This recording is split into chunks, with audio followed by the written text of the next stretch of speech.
There's a story in the Bible that has always impacted me, the story of the rich young man.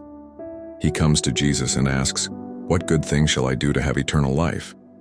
This young man is not just an individual, but a prophetic symbol of a generation that seeks God through human logic. He asks, "What good thing shall I do?" revealing a mindset of merit, not grace. This generation is marked by achievements, morality, and appearances, but struggles to fully surrender. Jesus responds, "Why do you call me good? No one is good but one, God." Here lies a deep revelation. Jesus is challenging the human perception of goodness. The young man sees Jesus as a moral teacher, but not as God incarnate. Jesus leads him to recognize that true goodness doesn't come from man, but from God. This is key. Eternal life is not reached through human goodness, but through divine connection.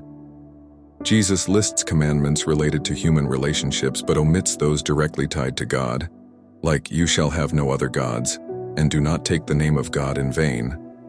Why? Because the young man had fulfilled the external but lacked intimacy with God. His God was his wealth. Jesus confronts him with the one commandment that cannot be faked: "Sell what you have and follow me." The word perfect here doesn't mean without error, but complete, mature, surrendered.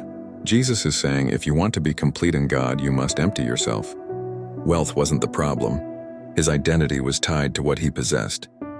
Jesus offers an exchange, treasure in heaven for treasure on earth. But the young man couldn't let go. Jesus then says, "It's easier for a camel to go through the eye of a needle." This phrase has many interpretations, but spiritually it represents a narrow gate.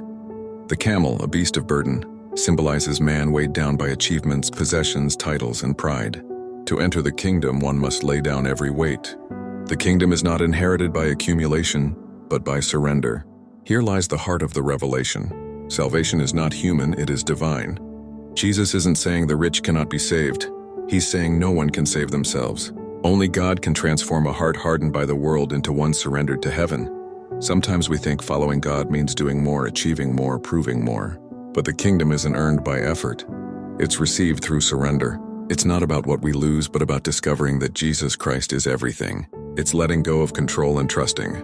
And in that surrender, we find the true treasure. A peace that cannot be bought and a purpose that fills everything.